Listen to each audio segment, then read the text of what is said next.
ভারতীয় মিডিয়াগুলো আসলে একটু মানে বাড়িয়ে বাড়িয়ে বলছে। বর্তমানে যেটা হচ্ছে সেটা আসলেই আমাদের দেশটাকে অস্থিতিশীল করছে। যে ভারত সরকার হচ্ছে আওয়ামীকে সাপোর্ট দেওয়ার জন্য, আওয়ামী লীগ সরকারকে সাপোর্ট দেওয়ার জন্য ধর্মীয়ভাবে একটা কার্ড খেলার চেষ্টা করছে। তো আমাদের প্রত্যেকটা জনগণ এখন হয়ে গেছে যে ভারত বিদ্বেষী, আমরাও ভারত বিদ্বেষী। রাস্তাঘাটে চাকরি জীবন সব জায়গায় আমরা চাপে আছি। এখন এই চাপটা বেড়ে গেছে রিসেন্টলি। ভারতীয় গণমাধ্যমের দাবি, বাংলাদেশে যারা সনাতন ধর্মাবলম্বী রয়েছেন তাদের উপরে নির্যাতন চালানো হচ্ছে এবং তারা অনেকটাই চাপে রয়েছেন। কালের কণ্ঠের নিয়মিত আয়োজন জনতার কণ্ঠে আপনাদের স্বাগত জানাচ্ছি আমি ইখলাস রহমান। আমাদের এই অনুষ্ঠানের মাধ্যমে আপনারা আপনাদের মতামত সুস্পষ্টভাবে তুলে ধরতে পারবেন। আসলে কি বাংলাদেশে সনাতন ধর্মাবলম্বী যারা রয়েছেন, সংখ্যালঘু যারা রয়েছেন, তারা কি চাপে রয়েছে? আমরা ঠিক এই মুহূর্তে রয়েছি ঢাকা বিশ্ববিদ্যালয়ের জগন্নাথ হলে, যেখানে সনাতন ধর্মাবলম্বীদের শিক্ষার্থী রয়েছে। চলুন তারা আসলে কি চাপে রয়েছে কিনা সে বিষয়ে জেনে নেওয়া যাক। আমরা যেভাবে চলাফেরাটা স্বাধীনতাভাবে চলাফেরা করি বা করতেছি, আসলে ঢাকা সিটিটার হিসাবটা একরকম আর ঢাকার বাইরের কিন্তু আরেক রকম। আমরা ঢাকায় তো ভালো আছি, কিন্তু বাট আমাদের আশেপাশে আসলে কেমন আছে আমরা চোখে না দেখলে তো বলা যায় না। এমনি আপনারা ঢাকায় যারা রয়েছেন তারা আসলে কি চাপে আছেন বা কোনো ধরনের কোনো সমস্যা? চাপে আমাদের ফ্যামিলিগতভাবে বলতে গেলে যারা ডিস্ট্রিক্টে থাকে, যারা আমাদের ফ্যামিলির আত্মীয় স্বজন থাকে, তারাও অরিজিনালি চাপিয়ে আছে। চাপে আছে। হ্যাঁ, চাপে আছে, বাট আমরা তাদেরকে সান্ত্বনা ছাড়া তারা আমরা কিছু দিতে পারি না তাদেরকে।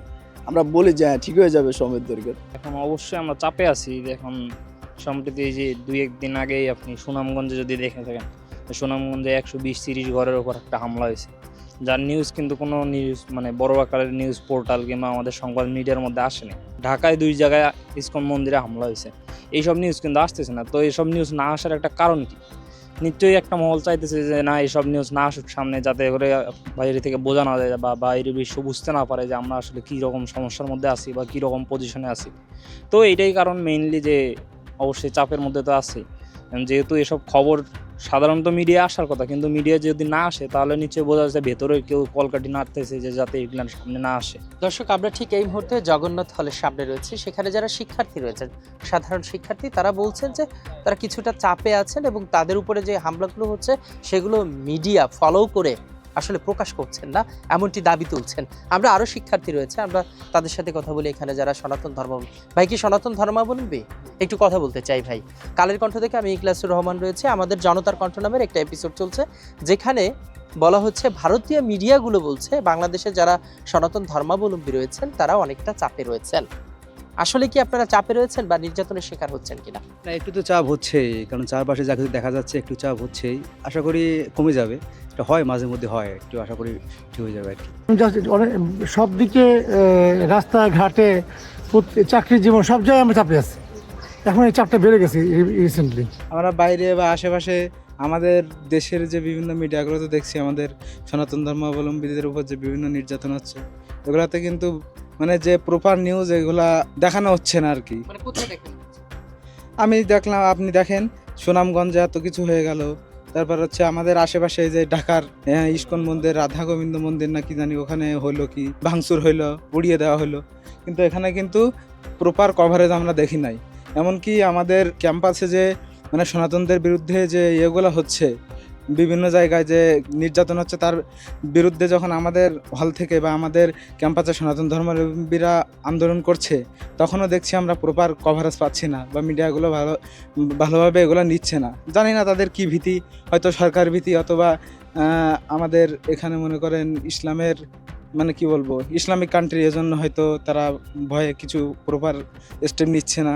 আর যেটা বললেন যে ভারতীয় মিডিয়ার কথা, ভারতীয় মিডিয়াগুলো আসলে একটু মানে বাড়িয়ে বাড়িয়ে বলছে, যার জন্যই আমাদের দেশের হিন্দুদের আসলে বেশি চাপের সম্মুখীন হইতে হচ্ছে আর কি। আসলে আমরা এরকমভাবে চাপ নিজেরাই অনুভূত করছি, কিন্তু ভারতীয় মিডিয়া যেটা করছে এটা আসলে একটু বাড়াবাড়ি করছে। আমরা যেমন ফেসবুকে গুজবের ভিত্তিতে অনেক কিছু করি, এগুলো ঠিক এমনই। ওরা বিভিন্ন গ্রুপ থেকে বিভিন্ন ডাটা পায়, তার উপর নির্ভর করে বিভিন্ন রকম তথ্য উপস্থাপন করে, কিন্তু এগুলো সব সত্য না। আবার অনেকগুলো আছে যে সত্য, যেগুলো চাপা পড়ে গেছে, ঠিক আছে, কিন্তু বর্তমানে যেটা হচ্ছে সেটা আসলেই আমাদের দেশটাকে অস্থিতিশীল করছে। আমরা দিন দিন একটা খারাপ পরিস্থিতির দিকে যাচ্ছি, যে তারা আমাদের দেশ নিয়ে কুরুচিপূর্ণ কথা বলছে, আমরা তাদের দেশ নিয়ে কুরুচিপূর্ণ কথা বলছি, তারা আমাদের পতাকা অবমাননা করছে, আমরা তাদের পতাকা অবমাননা করছি। এই যে দূতাবাসে হামলা একটা ঘটনা, এটাও কিন্তু এখান থেকে সূত্রপাত, যার কারণে আমাদের দেশের পরিস্থিতি আস্তে আস্তে খারাপের দিকে যাচ্ছে। আমরা আমাদের দেশের যে উন্নয়নের চিন্তা, এটা কখনোই করতে পারছি না। যে আমাদের সবসময় চিন্তা হচ্ছে যে আমরা ওদের কিভাবে ঠেকাবো, এদের কিভাবে ঠেকাবো। আমাদের প্রত্যেকটা জনগণ এখন হয়ে গেছে যে ভারত বিদ্বেষী। আমরাও ভারত বিদ্বেষী, কিন্তু আমাদের সেই যে বিদ্বেষটা, সেটা এখন দেশের থেকে ধর্মকেন্দ্রিক বেশি হয়ে যাচ্ছে, ঠিক আছে, যার কারণে আমরা তাদের কারণে একটু চাপে পড়ে যাচ্ছি। আমরা তো এখানে সংখ্যালঘু, কিন্তু তারা যেভাবে আমাদের দেখাতে চাচ্ছে যে আমাদের যে সুযোগ সুবিধা দিয়ে যাচ্ছে, সেটা তো আমরা এখানে পাচ্ছি, কিন্তু ওইভাবে পাচ্ছি না। আমরা যে আমাদের যে সিকিউরিটি, এটা এখন ইনশিওর করার মতো এই যে অন্তর্বর্তীকালীন সরকার কোনো পদক্ষেপ কোনো নেই নাই। আমার কাছে মনে হয় যে এই যে জামি রেজিমের যে পতন হলো, এরপরে হচ্ছে ভারত সরকার হচ্ছে আওয়ামীকে সাপোর্ট দেওয়ার জন্য, আওয়ামী লীগ সরকারকে সাপোর্ট দেওয়ার জন্য, যেটা হচ্ছে মানে ধর্মীয়ভাবে একটা কার্ড খেলার চেষ্টা করছে।